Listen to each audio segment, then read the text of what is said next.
Hello, hello, and welcome back to another episode of Back Row Critics. I'm Adam. And I'm Will. Was that a question? I think so. Yeah, I think so. And we are back for episode 2. This is going to be a little bit different than episode 1 and kind of the future episodes because we are talking Oscars this week. Are you excited? It's funny. I have a love-hate relationship with the Academy Awards. Same. It's like every year they make me want to throw a remote through my TV, but I still watch them. So. Yeah, every year I watch it. I'm interested. I want to know who wins. I want to know what happens. But I'm infuriated every single year. That actually wasn't a thing for me until I would say more recently. And by more recently, I mean maybe the last 8 to 10 years. But I feel like growing up, 90s, early 2000s, the Oscars were great. They were really phenomenal, and I looked forward to it every year.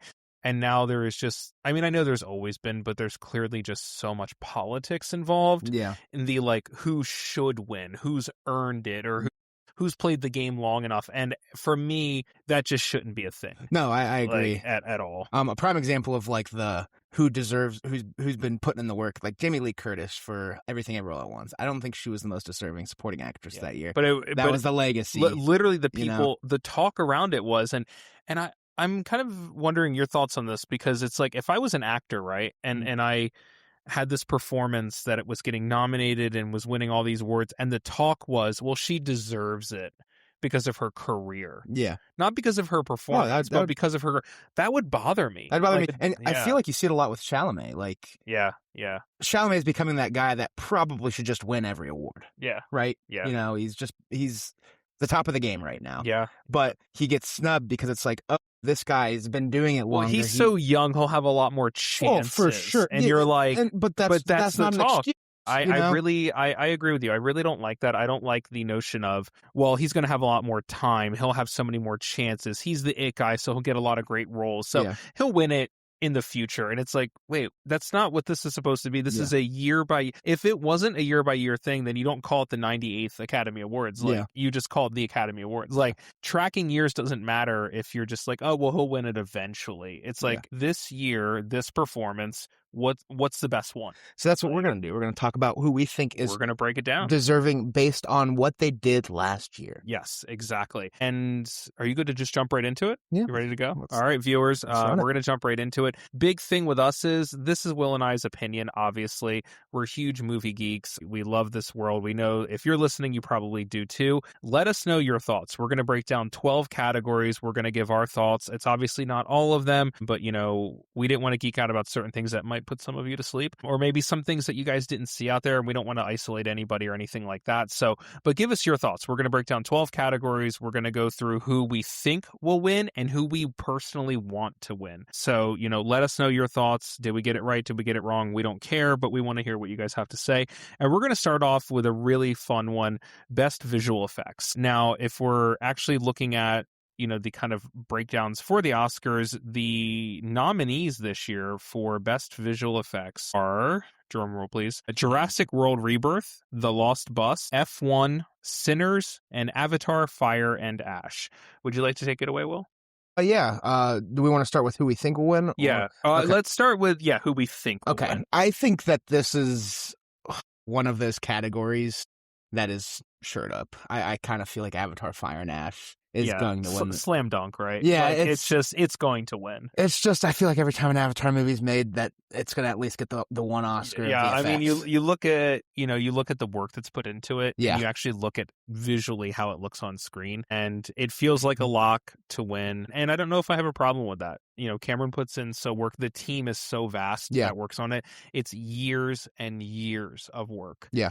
So I agree. I think Avatar will win. For what I want, I'm probably just going to stick with Avatar Fire and Ash because it's what you said. I mean, you see that work that goes into it. It is definitely the spectacle when it comes to VFX. It's using the most CG, which I know some people are like, oh, I'd rather it be more practical, but they do it pretty seamless with Avatar. I'm never watching. I'm like, oh, that looks fake. That's what you're going to get from the Avatar movies. At the very least, if you're not a fan of the story, you're going to be blown away by how the movie looks. And I think that's a great point to make. I also I guess who I want to win, Avatar. I'm Yeah. the same. And just so the listeners out there, not every category is going to be like this. We're not universally going to agree on everything, No. but I think this is, like Will said, a pretty slam dunk thing. And I'm totally fine with this winning because of the work put into it. And because, like you said, it's seamless transition when you do look on it. Now, I'm personally one of those people. I'm not wowed by the story of Avatar at all. I Mhm. don't think it's breaking any ground. It's not creating anything new story wise. It's a lot of the same recycled stuff that we've seen over and over, but you go for the visuals. Visuals are stunning. So I think Avatar will win. I want Avatar to win, and you agree. Yeah, Cool. I definitely agree. One more thing to add with it too, especially on the front of visual effects, is in a world where CG is so prominent and rushed. So, I'm a big fan of Yeah, obviously the yeah, superhero movies. Lately, they've just been churning them out, and yeah, sometimes the CG takes a hit. That's again just showing the amount of work that's put yeah, into this. absolutely. And I mean, there was literally what 13, 14 years of work between the Yeah. first and second one. Yeah, So unreal. Yeah. They put the work into it and it shows yeah, because they're beautiful films for sure. for sure. Okay, next nomination is production design. This is a great one because, what we visually see on screen, whether it's CG, whether it's practical, whether it's visual effects, whatever it is, production design is huge. It's one of the biggest departments on any film set. And when you're talking about films of these scopes, these scales, the production design is everything. For sure. It's kind of, for me in my mind, it goes along with sound. Sound can make or break a film. If you're trying to convey a world, you want to make that world as immersive as possible, Yeah. and production design is all about that. So the nominees this year for best production design are Marty Supreme, Sinners, Frankenstein, Hamnet, and One Battle After Another. I guess I'll take it away with this one. Who I think will win? I think Frankenstein will win. I agree. I think Um, Frankenstein will win as well. yeah, I think the production design of and I totally get, if it does win, I'm not going to have gripes with it. The production design is, I guess the word I would use is it's so immersive. Yeah. It really is, like, you feel like you are living in that world. And Del Toro is, we talked about this previously, he is a master, an absolute top of the chain master at creating the immersive Oh, he's worlds. a visionary for Yeah, sure. yeah. He has a And, vision, and he take any of his films and you feel, when the film is over, you feel like you lived in that world. Oh, yeah, for sure. Yeah. So for me, I think Frankenstein will win. Who I actually want to win is different, though. I would love to see Hamnet win for this Okay. one because I am a huge Shakespeare fan, and I think creating that world, the Globe Theater, which is such an amazing place. I got to, see that and everything, but creating that world and everything that went into it, it seems very simplistic because it's a lot of like nature based. It's a lot of small spaces, like small homes, small cabins, things like that. But I think the world is so, so beautifully created. And I had so many moments of watching Hamnet where I was just looking at the screen and just being like, this is stunningly beautiful. Yeah. And I think a lot of what makes Hamnet so special is also kind of what makes Frankenstein so special. But Frankenstein does it on such a grand scale. And I think Hamnet does it on such a beautifully simplistic scale that I think it gets overlooked. I'm so glad it's nominated. Yeah. But I would personally love to see Hamnet win. Okay. For me, I'm matching who I think with who I want. I just watched a few weeks ago. We talked about it, obviously. Guillermo del Toro's Frankenstein, I think, is the standard for production design when it comes to movies from last year. I mean, you said it. You definitely feel immersed. I think the castle we get Yeah, that beautiful. when he's putting obviously the monster together, I think it's the best Frankenstein castle we've gotten on screen. And I'm a huge fan of, obviously, the original Universal Monster 1931. But this one, it really blew me away. And production design was a key part of that. I watched it with my uncle, and we talked about that a lot. Just how we loved how different rooms looked, or how the cabin where Frankenstein's befriending the older man, or the monster's befriending the older man. Like, just every scene is set up. So, and it's just, like you said, Guillermo del Toro is just a master of king of production immersive design. Another quick little shout out to Frankenstein. This has nothing to do with production design. This is the scope as a whole, but maybe the most loyal adaptation I've ever seen to the books. Yeah. Like, because a lot of adaptations have taken a lot of little pieces out of the story that they kind of felt like were unnecessary or whatever. But I felt like this was an extremely loyal adaptation, which again is a credit to Del Toro. Yeah. And just what he gives all of it to the story. So would not be mad at all if Frankenstein won. Wouldn't hate on that at all. I think it will win. But yeah, just pulling for Hamnet, the little engine that could. Okay, next category, we're gonna go with best score. This is such a big one. We are, spoiler alert, we are not doing best song, and for me, the reason for that is I feel like songs kind of come and go, but scores really live with us forever. Yeah. And you can look at films of the scores that really make the film. For me, it's like E.T. comes to mind, Jaws comes to mind, Raiders comes to mind. You think of Star Wars, Superman, all these scores that really, Harry Potter, all these scores that made these films. So I feel like it's such an important category. This year for Best Original Score, we have Begonia, we have Sinners, Frankenstein, Hamnet, and One Battle After Another. Will, who you got for who you think will win Best Score? So this is gonna be a fun episode. The more I look at it, the more I'm like, this could be an Oscars where we see the movies that should be winning. Because once again, I think my think that and was want literally are something matching. I had written down. Yeah. And it's very rare that I feel like that happens. Is who deserves to win is actually who wins. But I think we're gonna get a lot of those this year. And for score, it's the same thing. My think and want are the same. Ludwig Göransson, Sinners. I mean, that movie's obviously built around music. Yeah. That's a key part of that film. Göransson, I mean, he's just one of the best at doing his thing. And it really is. I mean, everybody, when that movie came out, talked about that scene, and that is more on Best Original Song, but like the score around that entire movie is just fantastic. It really sets the mood. It pushes the story along, and it's the best of the year. Yeah, I think it is absolutely phenomenal. I have who I think will win is Sinners. Yeah. I absolutely think Sinners will win. I think it is deserving to win, but it is not who I want to win. So when this is literally, like, if you're putting on a scale of 1 to 10, this is a 9.9 versus a 9.8 for me. That's fair. Like, it's that close for me. But once again, I'm coming in with an entire composition, an entire body of work. Max Richter's score for Hamnet is absolutely exquisite. Max Richter is one of my favorite composers, and his score for Hamnet is there are moments of that film. So this is how much of a film nerd I am. I will go back and watch scenes of a film and I'll mute it and I'll see if it has the same impact, right? And that's where the score really can come out. Yeah. And I think with Sinners, it's that. If you mute Sinners, it has a different feel than when you're hearing that score. Hamnet changes completely if you take the score out. For me. Yeah. There are moments of that film, there's a lot of really quiet moments of that film where when you're listening to it muted, you're just kind of visually watching it and you're like, okay. And then when you unmute it and you listen to different moments of Max Richter's score in Hamnet, like, it makes me cry. Yeah. The score, and it profoundly impacts me that much. And the only reason why I'm really giving it the nod very, very so slightly over Sinners for me is the impact is greater. I think visually, Sinners tells more of a visual story. For sure. It has so many amazing things going for it.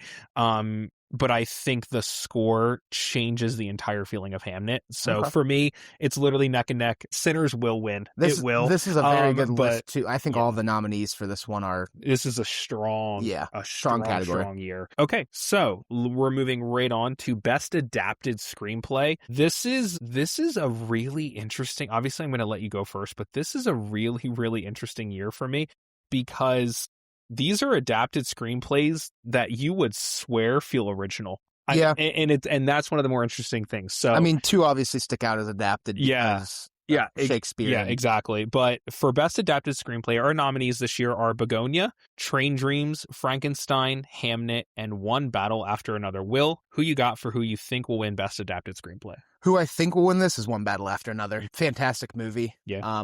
This is actually one where I am differentiating. I do think One Battle After Another's going to take it home. It's definitely probably the most highly regarded film on this list of 5, and deservingly so. I mean, just a cast of superstars doing what they do and a fun, buck wild adventure film that. It's a good way to describe it. That Paul Thomas Anderson's behind it. Yeah. So it's obviously deserving. But yeah, I think One Battle After Another is I think that's the one that's going to win. So for me, before you give who you want to win, since it is different, I completely agree. I think One Battle is going to win. I think I have no problem with it winning. If it wins, it's like, that totally makes sense. It was a film that it kicked open the door right out of the gate. Critics talked about it before it came out and said this is a movie to watch. It came out. It proved that was true. Is one of the most unique stories that you've ever seen. Yeah. The dialogue, just everything about it, the story, it's so wild, it's so crazy. So I think One Battle is kind of a slam dunk to win this category. For sure. But Who do you want to win, Will? I'm a huge fan of Guillermo del Toro's Yeah, Frankenstein. you are. I mean, we're sitting in my basement right now. You can look around the room. I have Universal Monsters. I have Frank standing over our shoulder right now. Just so for all I of have you Frank on the listening, wall over there. I know you can't see it, but Will's basement is one of the coolest rooms I've ever been in my life. It is floor to ceiling, just incredible pieces of literature, of film, of music. If we ever do anything visual, we're showing this room because this is one of the coolest. But okay, so back to the topic. Frankenstein is who you want. Yeah. I've always been a huge fan of the Universal Monsters. Creature from the Black Lagoon was my introduction. Yeah. Wolfman shortly after. Then obviously I got to Frankenstein, Dracula, Invisible Man, all of those. And as they get remade throughout the years, you get a lot of stinky ones. You get some great ones. And Guillermo del Toro's is on that list of great adaptations of the Frankenstein story. It's probably one of my top 3 movies from last year. Wow. And I watch a lot of movies when it comes sure. to new releases. It's not like I watch 25 movies and I'm saying Frankenstein's top 3. This one's like, the best of the 4 movies I saw. No. So it's a feat. And I was just blown away. I'm kind of upset at myself that I got to it later than I did, but I got to it. And I got to watch it with my uncle, though. That was really cool. Yeah. And we both really enjoyed it, and that's my pick. If I'm voting, they're getting my vote. yeah, Frankenstein's getting yours. For me, this is one of my more oddball categories, and I'm giving it to probably the dark horse of the race, Begonia. I think Begonia is one of the best times I had watching a movie this year. Emma Stone can genuinely do no wrong. Even when a movie that she's in is not the strongest, she is one of the masters of acting that is living right now. Jesse Plemons. For sure. Jesse Plemons is an absolute master of his craft right now. He is a great husband. He is hit, yes, and a great husband, Kirsten Dunst. Shout out. He has hit his stride of being like, I would say to the average moviegoer, I'm getting a lot of, I talk to a lot of people and I'm getting a lot of, who's this guy? Yeah. I'm getting a lot of that. Emma Stone, like I said, she's nailing everything that she's doing. It's such an odd story. It's an intensely odd story. It's like a woman gets kidnapped by 2 guys and they think she's an alien and they're like, give us your information and the bees and we know that you're controlling the bee. It's like, what? And this woman is just, Emma Stone's performance is incredible in the film. Jesse Plemons is incredible. And like, she's looking at these guys like, what is wrong with you guys? I'm not an alien. Like, what? And they're just like, we know you are. Like, it's such an odd film, but you get to the end, start to finish. It's one of the most unique journeys of the year. And I really think that the adaptation is so interesting and so beautiful and so strange and so crazy that I would love so much to see Begonia win, because I don't think it's going to win much, if not anything. But if it was going to win something for me, Best Adapted, I think would be such a cool win for Begonia. Yorgos Lanthimos is like just what a such an underrated director. What a storyteller. I love it. I'm going to keep saying this. I truly think that, and we'll obviously get into it later in this episode where we think maybe things went wrong, but a lot of these categories have a good list of nominations. Oh, yeah. I feel like every year there's divisive, like, oh, how did, like, the Iron Claw blew me away when it wasn't nominated for anything. That was crazy. This year, like, I kind of am down with the lists we got. Yeah. So this is another one where, the like, nominations are pretty spread out. If, like, Begonia or Train Dreams won, like, it's like, do I get mad at it? No, not at all. I mean? Yeah, I totally agree. This is a really, for the Oscars, as much as they've screwed up in the past decade, 20, 30, 40 years, this has been a good year, I think, for nominees, with a few exceptions, which we will get into later. All right, now we're going to move on to, kind of sticking with the trend of screenplay. Best original screenplay. Always one of the coolest categories for me, because it's like, what is, I love writing. I write a lot of my own films and stuff. So, I just have so much respect for people who sit down and say, hey, let me just write out this crazy original idea, and I think this year at the Oscars, we got some really amazing nominees. So the nominees for Best Original Screenplay are It Was Just an Accident, Blue Moon, Marty Supreme, Sinners, and Sentimental Value. So I'm up. Who I think will win this year is Sinners.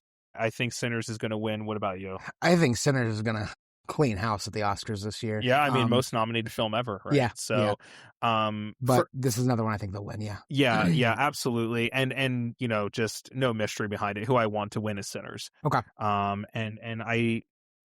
There's a lot of great choices, and I feel like I could have gone different ways, but I think Sinners gives us truly something that we've never really seen before in film, and that's why I'm giving it the nod. Like, Marty Supreme, right? You could give the notion to that, but it's based on kind of a real guy's life. Yeah. So for me, that's a little bit like adapted in my head, because you had some original source material there.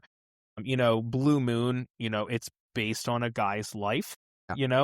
Sentimental Value is based on an idea that we know, aging person in the industry and brings in a new, so a lot of these nominees are based on ideas and concepts we know. And you can say, oh, Vampires is based on something that we know, but not like this. No. We've never seen anything like this before. The way it's presented, the music, the visuals, the score, the acting, the way this film and this idea of vampires is, talk about original concept. You take something that we've known for 100 years and give us something we've never seen before. Yeah, it's a period piece with vampires. Yeah, it's a period piece with vampires presented in a way that nobody has ever seen before. For me, that's best original screenplay. Yeah, I agree. I kind of want to say two that I want. Yeah, for sure. Go. My top two movies of the year were Sinners and Marty Supreme. Yeah. So I want Sinners to take home as many awards as they can because I thought it was a fantastic you would love to movie. see Marty win. But I would love Marty Supreme to win an award. Yeah. So I would say those are my two ones. You can do two. This is our podcast. You can do whatever you want with it. But I would say if I'm keeping it to one, I think Sinners is going to win, and it is the most deserving. Okay. Like, I want it to be the one that wins because it deserves to win. But if Marty Supreme won, I would cheer just as hard. Yeah, for sure. Okay, so we're going to jump right now to Best Supporting Actor. Now we're getting into a lot of the acting categories. This is, for me, one of the most fun categories this year. So we have Delroy Lindo for Sinners, Benicio del Toro for One Battle After Another, Jacob Elordi for Frankenstein, Sean Penn for One Battle After Another, and Stellan Skarsgård for Sentimental Value. So, Will, who do you have for who you think is going to win? I think Delroy Lindo is going to win. I think it's another Sinners. Yeah. Another Sinners trophy. Okay. I'm actually taking it a little bit of a different way. I think Stellan Skarsgård is going to win for Sentimental Value. And I think he's going to win for maybe the same reason that Delroy Lindo might win is the body of work. I think I was a huge, this is before you and I met, when The Five Bloods came out. Spike Lee's The Five Bloods a few years ago, maybe like 2020, 2021. I thought Delroy Lindo should have won for that movie, and I was infuriated that he did not get an Oscar for that film. And I think there has been a lot of, how did Delroy Lindo not win for that film? Because his performance was so incredible in that film, and I was one of those people. And I think his performance is great in Sinners. Yeah, taking nothing, but I think this is the Academy going to be like, number one, body of work, and number two, we messed up that year. Yeah, so we gotta make up for it. But I also think for that same reason that Stellan Skarsgård's going to win, because I think he has an exquisite body of work. And I think that he is getting up there in age. Yeah. And we have lost a lot of people recently in Hollywood. Yeah. And I think the Academy is going to look at him and go, we need to give it to this guy now, because we don't know when he's going to deliver a performance like this again. So we need to give it to this guy now. Yeah. So I think Stellan's going to win. You think Delroy's going to win. Who I want to win, literally written down on my list, you can see it, Delroy or Stellan. Yeah. Because they both deliver amazing performances. And it's so funny because what we talked about in the opening is I hate the nostalgia factor of well, you shouldn't win for a body of work. But also when I look at all the nominees, right, and I see, Benicio for One Battle and Jacob for Frankenstein and Sean Penn for One Battle, none of the three of them jump out so far on the page to me that I go, well, it has to be. Of the five nominees, my two favorite performances are Delroy and Stellan. And it lines up with the notion of deserving, so I really do. I do think one of them will win it, and I do want one of them to win it. So I am dipping my toe in the thing that annoys me the most, which is the nostalgia factor. And I'm totally fine with that because this is our podcast and we can do whatever we want. But yeah, so I hope that one of them wins it, and I think one of them will win it. But if I had to lean towards, I think Stellan's going to win it. I want a Elordi or Del Toro. Of course you do. This is he delivers a great it's such a physical embodiment performance. Yeah, Elordi's Frankenstein is, I'm a fan of Elordi. I loved him in Saltburn. I think he did a fine job as Elvis and Priscilla, even though I wasn't the biggest fan of that movie. But as the monster in Frankenstein, I think he just took leaps, crushed it in his career. He got Wuthering Heights after it.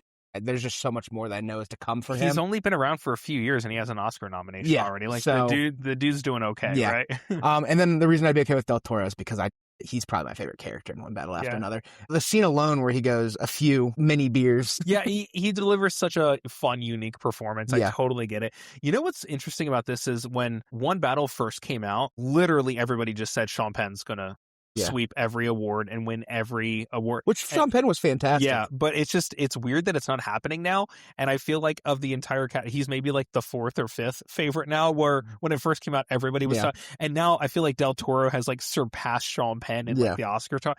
It's always weird how these things like happen and change and everything. So you got a Lordy that you want to win. If I'm leaning towards one, I'd say Lordy, Yeah, and I'm probably leaning towards Delroy. If I had to just pick one, I would lean towards Delroy for Sinners. Stellan Skarsgård, phenomenal performance. Okay, so we're going to move right on to Best Supporting Actress. This year, our nominees are Teyana Taylor for One Battle, Amy Madigan for Weapons, Wunmi Mosaku for Sinners, Elle Fanning for Sentimental Value, and I apologize now for butchering her name, Inga Lilias for Sentimental Value. I'm so sorry if I butchered that name. You can feel free to yell at me in the comments. So, Will, who do we have? Who do you think is going to win Best Supporting Actress? I think Mosaku from Sinners. I mean, she just won the BAFTA. Yeah. You know, which was. I feel like unoriginal, and I just keep saying Sinners. No, like, I mean, it's just it got 16 nominations for a reason. Yeah, facts are facts. Like it's not. This is one of the categories where it's like, I don't know. I feel like this one's almost a slam dunk. Yeah.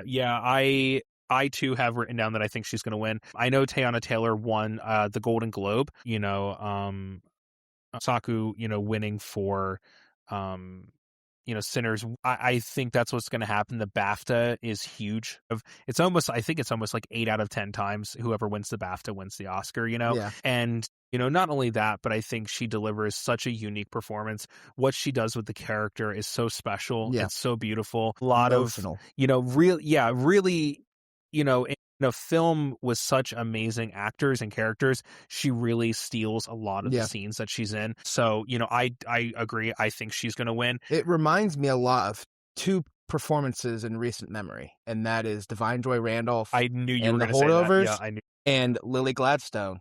Yeah, which I think were just 2 just emotional performances that just make you smile, shed tears, and I think she did it once again, and I think she's the one that's going to take it home. I agree. I think she's the slam dunk winner to the slam dunk person to win it. And is that who you want to win? I'd probably say, if I'm picking who is the most deserving, I would say that's Mosaku. not what the who I love Elle Fanning. Yeah. So like if Elle Fanning won. Really? I love Elle Fanning. I do. Really? So if she won, I'd be like, hell yeah. But like, Mosaku is the best performance in my opinion. Check out who I want to win at the top there. Elle Fanning. Yeah. I think she's done a really great body of work so far in her career. I still think of her as like so young, but she's not. She's been acting for so many years. And I remember the first time I saw Neon Demon. Did you see Neon Demon? Her performance in Neon Demon, that was the moment where I went, okay, she's got a legit career in acting. And watching Sentimental Value, I think that she not only delivers the best performance so far of her career, but, Stellan Skarsgård was really the focus of that film. And every time Elle Fanning is on screen, that's who I'm watching. She delivers an incredible performance. I thought it was beautiful. I thought it was unique. I thought it was really special. And I think it is one of the standout performances of the entire year of every category for me. So I definitely think I think Mosaku is going to win for Sinners, but who I personally want to win, I would love to see Elle Fanning win. I think she should have been nominated for Predator. I'm kidding. Really? Interesting choice. Instead of Sentimental Value. But I mean, great performance in that as well. I agree. Yeah. She's one half of the person, still a great performance. Yeah. I think that she is one of the least talked about like high caliber actors. Working I think now. She's like one of the best performances in what can't I think of the biopic's name? The Complete Unknown. Oh yeah, a Complete Unknown. Yeah. Yep. Yeah, like she's working so much and her work is really high quality, but Sentimental Value, I think she absolutely nails it and she steals every scene that she's in. And then another movie which I think is a little like, I don't love the movie, but I think she's fantastic in it. I think the acting in general is fantastic in it. A Rainy Day in New York. Oh yeah. Yeah. Yeah. Wow. What a good pull. I like that.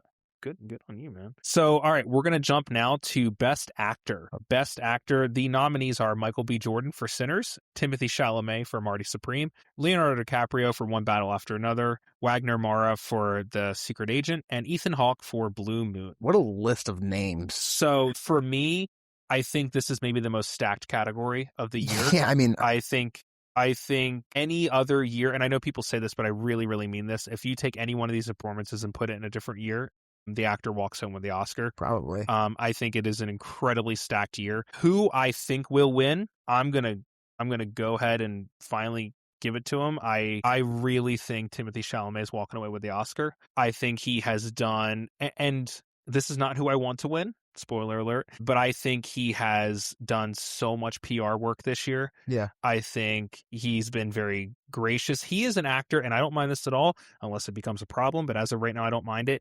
He's really full of himself. And I say that all actors, you have to be an actor. I work with actors, and I don't say this in a negative way. Any of you actors that I've worked with multiple times, a single time, I don't mean this in a negative way because I've talked to you all about this. You have to have an ego about yourself to be great. Yeah. You have to have a believability about yourself. And sometimes that ego, it shows in different ways.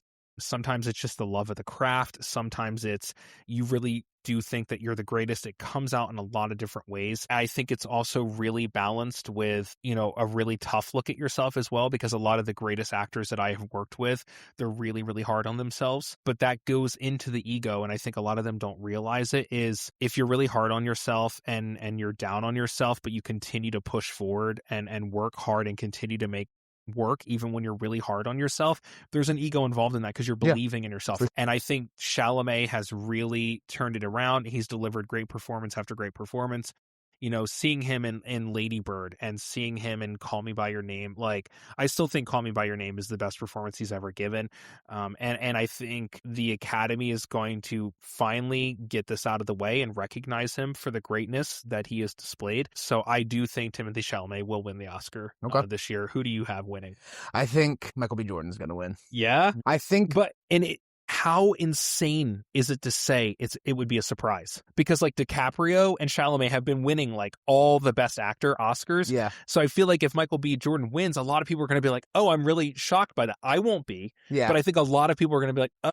I don't know. I think Sinners has a place in the Academy's hearts, and it has to. Well, here's the thing too. Like horror never gets nominated like Sinners has. Zero. So that alone shows you that this movie, it's something special. Yeah. And then you take Michael B. Jordan played two characters, and they're not similar. They're brothers, but they're two completely different characters, and bodied it.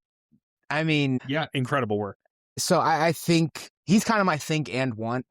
I would love it if Timothy Chalamet won for Marty Supreme, because I loved Marty Supreme, and I agree. I think that if you're going over the body of work type of thing that they do go over, I definitely think there's a case to be made. But I would say Michael B. Jordan is my think and want. Yeah.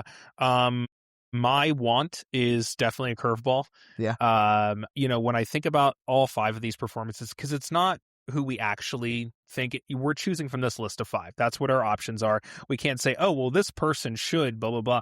It's this list of five. Michael B. Jordan is incredible in Sinners. Timothy Chalamet, DiCaprio, Wagner Moore, like Ethan Hawke, everybody. This is a super strong year, right? When I think about all of these performances, who do I want to win? I want Ethan Hawke for Blue Moon to win. I think Ethan Hawke is a masterful actor. I think it has taken him time to grow, and we are now at a point where he is at the peak of his powers. If I go back and watch his body of work, you can watch the growth happen year after year after year. He takes chances with his roles. He takes risks, and I thought the best performance he has ever given in his career was in First Reformed. I don't know if you saw the A24 film First Reformed. Mm-hmm. It is sensational, and I thought he should have been nominated for and won all the awards for that movie, and it didn't happen, and it was heartbreaking for me. And then you watch Blue Moon and you go, oh, this is better.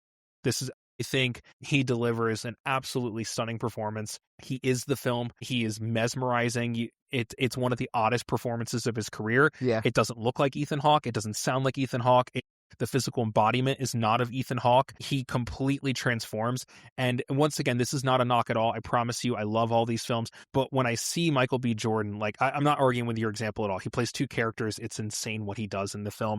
But like, I can see Michael B. Jordan playing those characters. I can see DiCaprio playing like his role. I never would have picked Ethan Hawke to be in Blue Moon. Yeah. And he gets chosen, and him and the work him and Linkletter do together is you know, a masterclass of a director and actor relationship. They've worked together for decades, literally decades, and they will continue to work together for decades.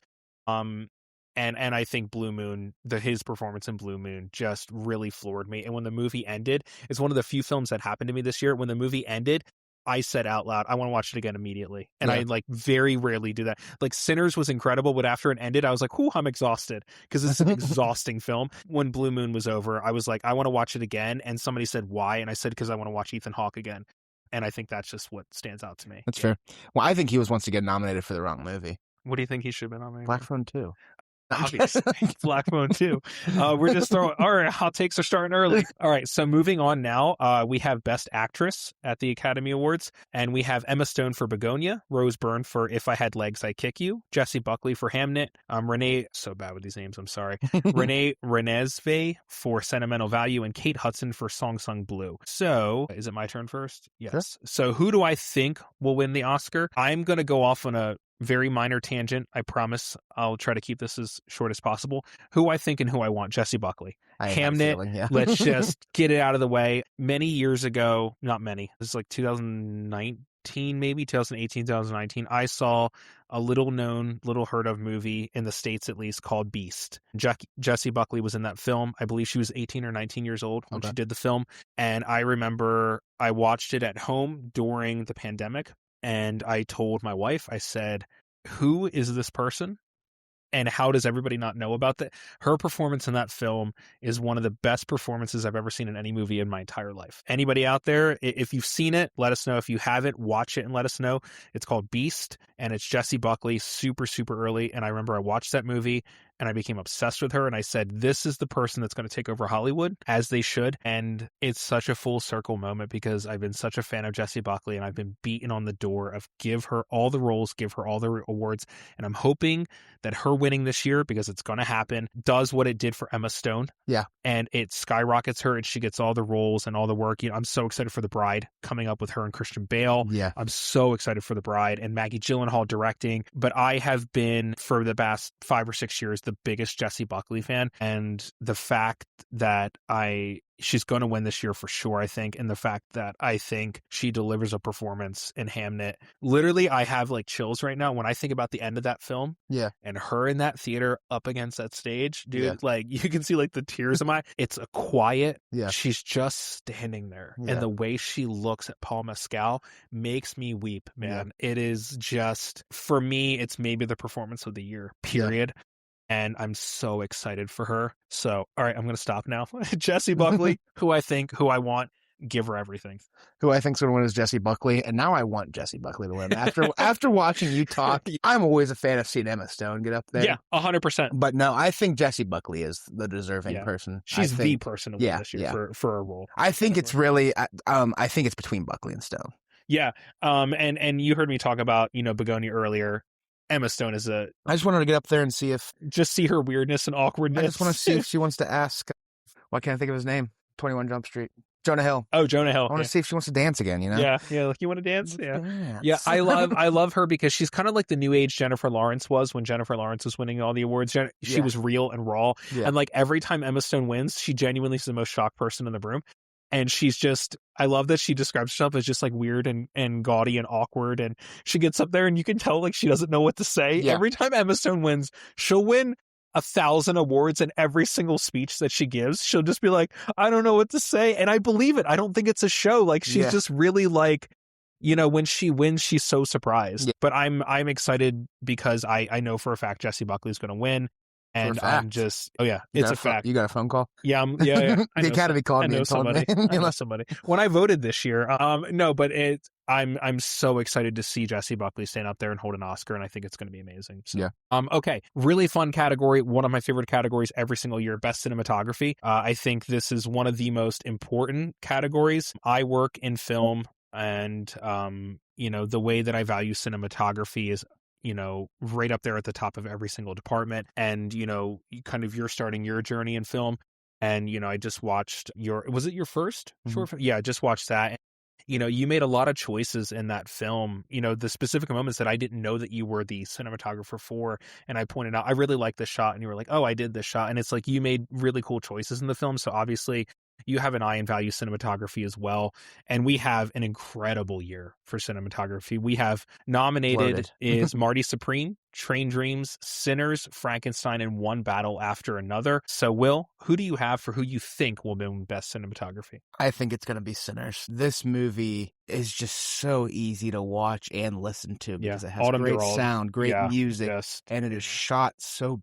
It's crazy because it's a movie that's like, as it gets towards the end, it's getting kind of hardcore. There's bloodshed, there's death, there's loss. It's a gory, intense film, but it's still beautiful. The entire movie, the uses of orange are very prominent, which is my favorite color. So I was really into it. It's just it's a movie that, if anything else, you're watching it because the guy that was calling the shots knew what he was doing. Yes. Absolutely. Yeah, absolutely. Who I want or who I think will win 100%, I think Sinners is walking away with this. Yeah. I would be absolutely stunned if anybody else won, and I think it's very deserving. Once again, going along with the story, one of the most uniquely shot films I've ever seen. The use of colors, how the blood looks because of the use of colors, how their skin tones look, the choices of what evening looks like and what lighting they used inside. Really interesting choices, really beautiful and exquisite shots. Yeah. So I definitely think Sinners is going to win. Yeah. For sure. And is that who you want to win? I want Sinners to win. Once again, it was my movie of the year. This is a category where you said it before you named the nominees. It's loaded. If anybody takes home this award, I'm fine with it. Year. I'm fine with it. But Sinners would be my one just because that movie. I'm also obsessed with vampires. Lost Boys is one of my favorite movies. We've talked about it in several capacities. We've talked about the Lost Boys, but Sinners is just, I remember watching it in theater and just, there was never a second where I didn't want to look away from this movie. Yeah, for sure. Yeah. Yeah. If it wins, which we both think it will, hats off to it, just an incredible job. Who I want to win is different though. Yeah. If I could pick anybody, if I was a voting member, I'm going to pick the film that I could pull any frame from the film and look at it and just say, this is stunning in every way, shape, and form. The control and use of lighting, the camera, the stillness versus the movement and how it's crafted, the choices.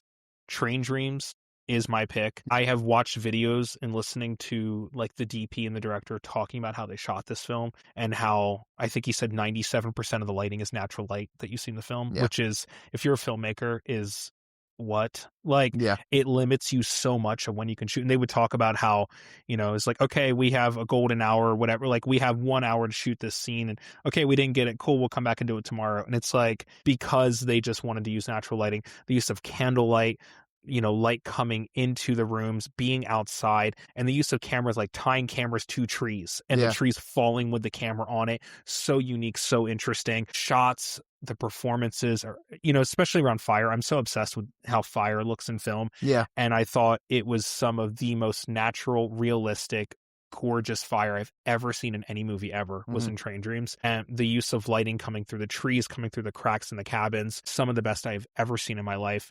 There are multiple scenes where I can't even tell you what was being said on screen. I can just tell you what it looks like in Train Dreams. And I just had like tears flowing down my face. Yes. And I think it is a year of, I feel bad for it because I really do think Sinners is going to win. And I think this is another one of those years where if Train Dreams was in any other year, it would walk away with the Oscar. Yeah. And I'm just hoping, because it's such an indie film, I'm really hoping that, Sinners deserves all the gratitude in the entire world. I think it's going to change our industry moving forward, which I think is great. But I want, if anybody out there is listening and you haven't seen it, go see Train Dreams, because if you appreciate visuals on screen, and how the visual of a film can make you feel, Train Dreams will do something for you. Yeah. It is a visually absolutely gorgeous film. But if Sinners walks away with it, I'm totally fine with that, because the work done in the film is and I love amazing. when a good horror film gets some love. Yeah, Shout out Silence of the Lambs. Absolutely, right. So yes, those are our picks. We're jumping to Best Director. Okay. Which is, one of the more interesting categories, I will say. So for Best Director, we have this year Chloe Zhao for Hamnet, Ryan Coogler for Sinners, Joaquin Turrier for Sentimental Value, Josh Sadafi for Marty Supreme, and Paul Thomas Anderson for One Battle. This is an interesting one because who I think will win is Paul Thomas Anderson for One Battle. Okay. I really think PTA is going to walk away with it. I think it is a real coin flip between him and Ryan Coogler. I think it's a 51-49 flip. Yeah. And I think maybe among any category of the entire Oscars, if somebody told me Paul Thomas Anderson won by 2 votes, I'd be like, yeah, that checks out. Yeah. Because I think it is splitting the Academy right down the line. And a lot of times that will cause another person to sneak in. Like if it's like a 50-50, then like the third place might actually win because it's getting more unique votes, But I think Paul Thomas Anderson's going to walk away with the Oscar. I think the Academy is going to do that thing where they're going to look at his body of work say, this is the year to recognize him. One of the greats. Yeah, because he has given us work for the past few decades, that has really stood out. And, you can look at his earliest work, like Hard 8, which not many people saw, but I think is an absolute indie classic, and then he, jumps onto the screen, Boogie Nights, and he just starts coming out with, film and Magnolia and all these amazing films. And, what I think are 2 of the greatest films I've ever seen in my life, which is There Will Be Blood and The Master. Yeah. I think those are, for me, even with One Battle After Another, I think There Will Be Blood is his masterpiece. And I think it is, maybe in my top 10 greatest films of all time list, in terms of performances, what he can get from his actors. He gave us DiCaprio in a way that we've never seen DiCaprio. Like, I think people use that term a lot. Like, oh, we've never seen this actor like that. Have you ever seen DiCaprio even remotely like this? No. Right? But you buy it. The performance. Have you ever seen this from Sean Penn? No. Have you ever seen this from Del Toro? No. What he gets from his actors and what he delivers on screen, he can get things from his actors that I truly believe nobody else can. Yeah. He can take you down. Like, I would love to have heard the first conversation PTA had with DiCaprio. Hey, this is your kid. Yeah. DiCaprio going, what? Yeah. This is what you want me to do? And what he gets from his actors, I think, is next level. I think the story is great. I think he is a craftsman unlike any other in terms of directing. So I do think that the Academy will give him the Oscar. I think it's going to go to, I think it's the same exact thing. It's a toss-up. Yeah. I'm leaning Coogler, though. Yeah. The 51-49, I would go sure. Coogler. I agree with everything you said. Licorice Pizza is another one that I think is incredibly underrated by Licorice PTA. Pizza. But I don't know. I feel like Coogler is just one of those guys that's kind of up and coming. He's made some really good films in some major franchises, obviously with Black Panther and the Creed movie. Fruitvale Station is one of the best indie movies I've ever seen in my life. Yeah. And the fact that, like, Coogler was like basically a kid when he made that. He was so young and brought Michael B. Jordan onto, and Fruitvale Station feels so raw. It feels like a documentary, so yeah, absolutely. And I think what we saw with Sinners and the success that it had when it came out, through just interviews and appearances, I feel like we saw just a lot of respect starting to be put on Coogler's name. Which surprised me because it's a horror, thriller, action, drama. It's everything, right? It has funny the costume and special effects work. It's a vampire field. My fear, how early it came out in the year, right? Everybody was like, oh, it's going to lose steam or whatever. No, not at all. My real fear when I saw it, I went, oh, this is amazing. This is incredible. We've never had anything like this before. My God, I hope people don't forget about this, especially the Academy. I hope the voters do not undermine this because we connecting the dots I've talked about before. I don't know on here, but I will be in the future. Heads up, everybody. I think Hereditary is one of the greatest films I've ever seen, and it's a horror film. Yeah.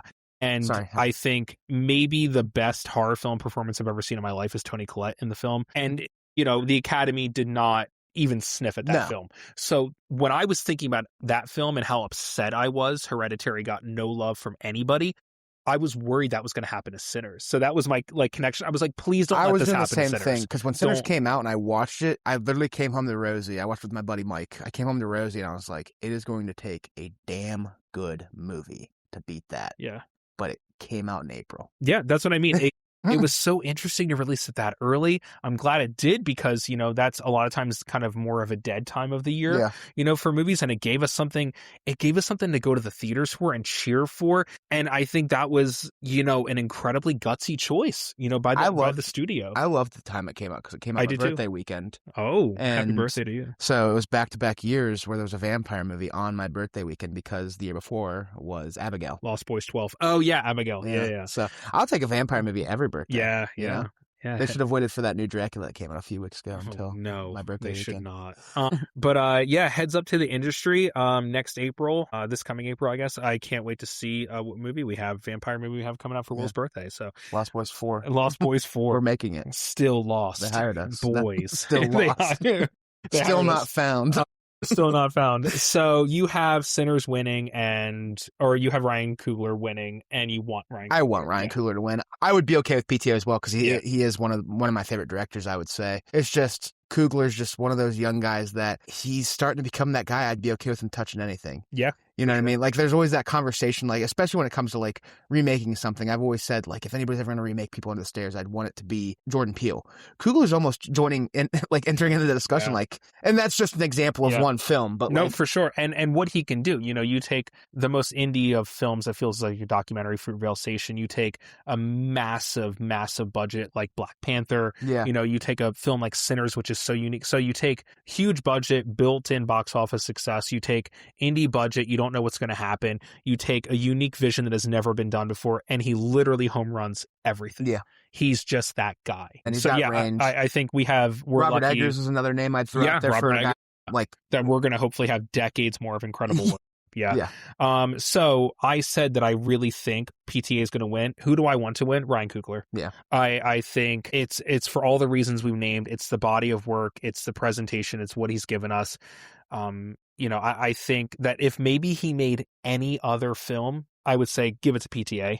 But he made a film that the concept has never existed before. What he did with this story and his directing style and how he took his DP and just cut her loose and just said, I want you to visionary and create, and the work they did together and watching the behind the scenes, the work he did with Michael B. Jordan on set, give that man the Oscar. I think he pulled out the best of Jordan, and Jordan's had some fantastic performances. I love Michael B. Jordan as in Creed. I love him. Oh, yeah. I think he's one of the most underrated villains 100%. In the MCU. Oh my gosh. Killmonger is one of the best villains ever. Yeah. Like that story and how full circle it comes, and his, like, spoiler alert, his death scene at the end of Black Panther is one of the best death scenes in the MCU and the DC. Like, whatever you want to say, Killmonger is one of the best villains ever. Yeah. And so getting to see him dive into two roles on a more serious level, I would say, like, this is definitely, for sure, it's still like, it's a horror movie, it's a vampire movie. So it has that narrative that it's deep, not, it's dark, but it's a period piece. It's intense. It gives me Eggers vibes. Yeah. Oh yeah. It's like 1930s Jim Crow era South period piece. Yeah. And then it just turns into a vampire film, and it's awesome. Yes. It's a great film, and that's why, and it's so unique and so different. And that's why I would love to see Coogler win. Okay, we're moving on now to our last category, Best Picture, the big one. So our nominees, we got 1,000 of them. We got The Secret Agent, Begonia, Marty Supreme, Train Dreams, F1, Sinners, Frankenstein, Hamnet, One Battle After Another, and Sentimental Value. Will, take it away. Who do we think is going to win Best Picture? Sinners. Yeah. I think it's going to win. I think this is the slam dunk for me because there's conversations and 16 nominations you're going to bring home. They're probably going to bring home at least 5, if not 10 award. You know what I mean? I hope so. Because there have been films where it's like, oh, they're nominated for 8 awards, 0 wins. That's true. So it's I don't think that'll happen. I have a feeling that there's a few like cinematography one is kind of a slam dunk. Yeah. This is another slam dunk. I think you have the conversation with PTA and director. You have the conversation with the acting category being so loaded, supporting actor being so loaded, supporting actors having some battles there. This one to me just feels like if Sinners isn't going to win anything else, it wins this Best Picture, the big one. That's really, really interesting. And I love that you said it's such a slam dunk for you because it's not for me at all. Yeah. It is not for, I think this is another 51-49 coin flip. I think the Oscar voters are really divided. And once again, I'm going to fall on the line of I think One Battle is going to win. I really do. I think Sinners is going to win a lot of the creative categories. a lot of the choice categories, a lot of the artistic categories. Yeah. And then I think they're going to give the picture and director to one battle. I think that's where they're going to be like, now listen, I'm not saying right or wrong. This is just who we think will win, not who we want to win.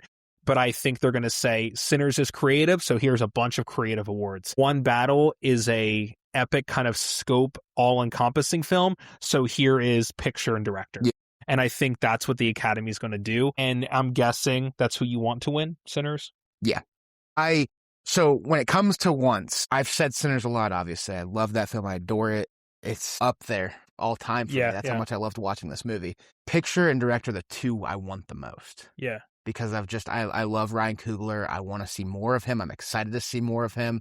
I love what he did with this idea, bringing it to life, and what it would do once again for the horror genre. Huge. If it just gets Best Picture, what it would do for it would change the industry.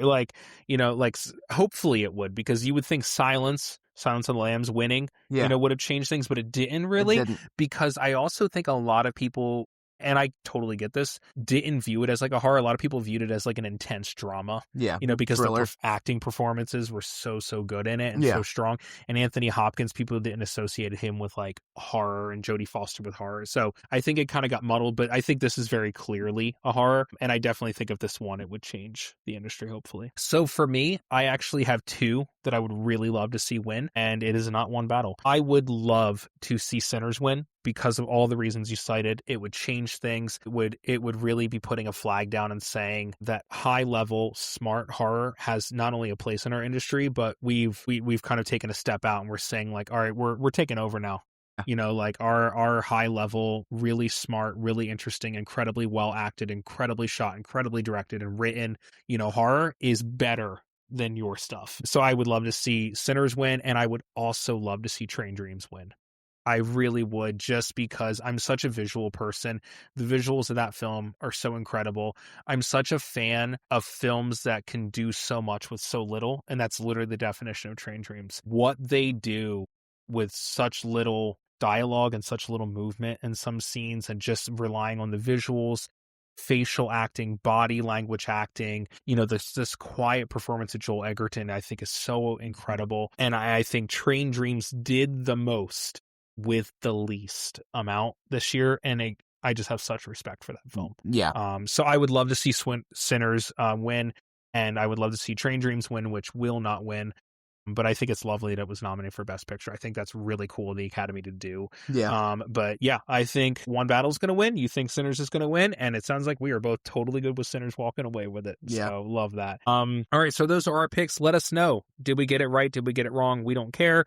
It's our opinion, but let us know what your thoughts are. We're going to jump straight into our Oscars hot take. All right, so Will, give me a hot take that you have about the Oscars that you think, you just speaking these words into existence, some of our listeners are going to go, excuse me, sir? I think Sinners can break the record. Really? You think it's going to happen? I think it could. At least tie it. I Yeah. can see definitely. I'm going to say hot take, Sinners wins double digits for sure. Wow, that would be wild. But I just have a feeling like... could you imagine if it walked away with like 10, 11, 12 Oscars? That would be awesome. And it would force people to pay attention. Like if you're one of those people, maybe an older voter, an older watcher, to go, wait, what movie? Yeah.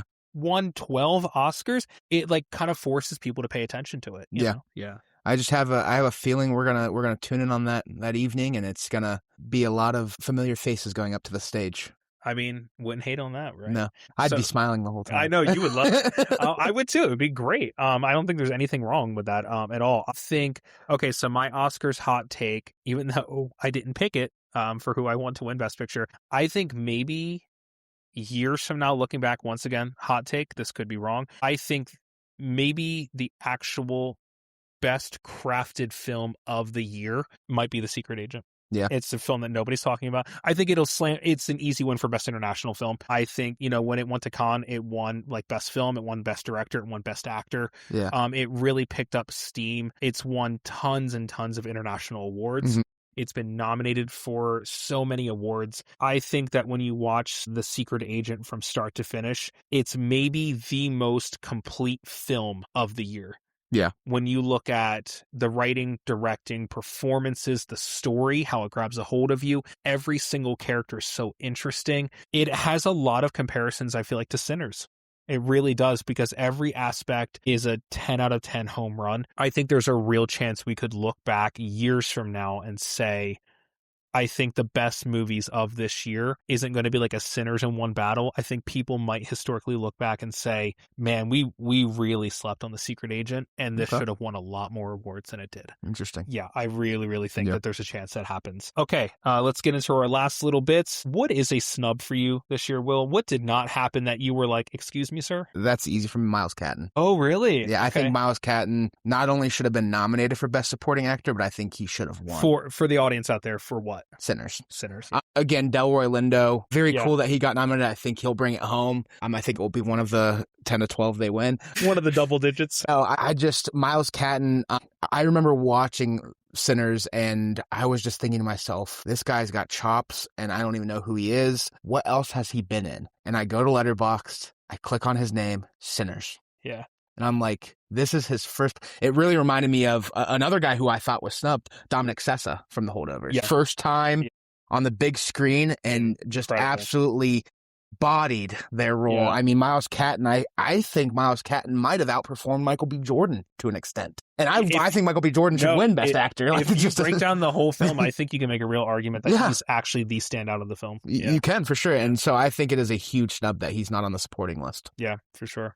Yeah, I think that's a great pull. I love that. For me, the snub of snubs for me, I was devastated by this, is that Sorry Baby didn't get nominated for anything. I just had to take my moment to say this, if any of you are still listening. My actual favorite film in the entire year was Sorry Baby. Okay.